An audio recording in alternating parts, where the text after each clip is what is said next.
Hello everyone, today in Sangi's Cookery we are going to see how to prepare Citron Rasam. So Citron Rasam is a different variety of rasam. There are different varieties of rasam. If you see pepper rasam, ginger rasam, tomato rasam, jeera rasam. So in that we also have rasam based out of citron. This particular citron boosts the immunity and also protects us from different kinds of infections. So it is always better to include some fruit or a vegetable in our daily food, which is actually good for health. And this particular rasam also tastes very different. So you need to try out this recipe to understand the taste. So I hope you'll all try out this recipe, and if you like it, please do not forget to like, share and subscribe to my channel. The ingredients are 1 tablespoon of the dhania or the coriander seeds, 1 teaspoon of black pepper, 1 tablespoon of toor dal, 1 teaspoon of jeera. Citron juice I've taken about 75 ml. Salt and turmeric powder. We'll be seasoning this with the pure desi ghee, and for that we'll be adding the mustard seeds, jeera seeds, 1 teaspoon each, and 4 to 5 flakes of garlic. Few curry leaves for garnish, and little bit of sambar powder, say about 1 teaspoon, and 1 big tomato cut into small pieces. I've also added 2 green chillies finely chopped along with some rock salt. Now first I'm just going to add the finely chopped tomatoes along with the green chillies and the rock salt. So first we are going to nicely mix the rock salt, green chillies and the tomatoes. We crush it nicely with the hand, or we can use the mixie jar and just coarsely whip it also. But doing this is a traditional way of making the citron rasam. Now to this I'm going to add some water and let it cook for a few minutes. So now let's cook this along with some turmeric powder and some salt. We have used some rock salt while crushing. I'm also using a little more salt, so you have to add salt accordingly. I'm also adding a little bit of the sambar powder. Allow it to boil.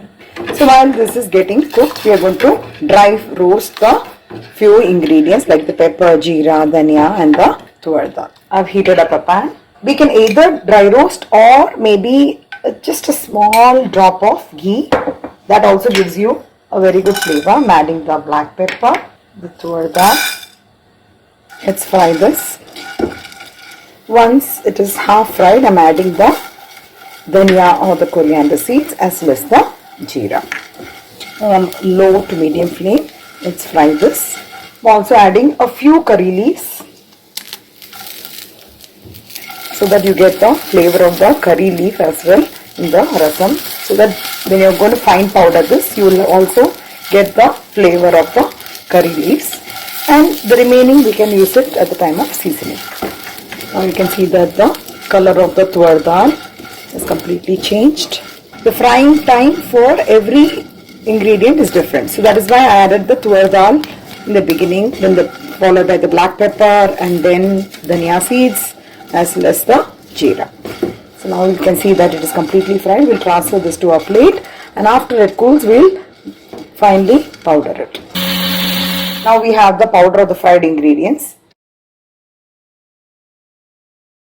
Fresh curry leaves.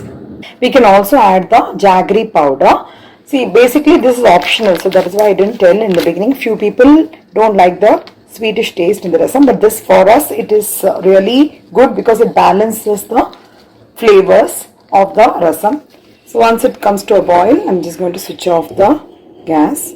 After you switch off the gas, you need to add this juice of the citron, or you can add the juice of orange juice as well. Orange juice also gives a very good flavor for this rasam. If you see, there is no tamarind which is added. It is only the sourness of the orange juice or the citron that gives you a flavor for this rasam. Believe me, it's a very tasty rasam. So finally we have come to the seasoning part. So I'll be adding some ghee. So once the ghee gets heated up, I'm adding the mustard seeds and the jeera, also the red chillies. Just finally adding the curry leaves. I'm also adding some finely chopped garlic If you don't like the flavor of garlic, you can always avoid it. You can also add the asafoetida or the hing. This is again optional if you like the flavor. Last but not the least, I am going to garnish with some fresh coriander leaves.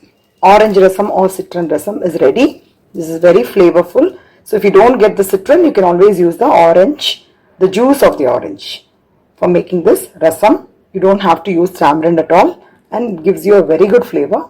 I hope you'll all try out this recipe, and if you like it, please do not forget to like, share and subscribe to my channel.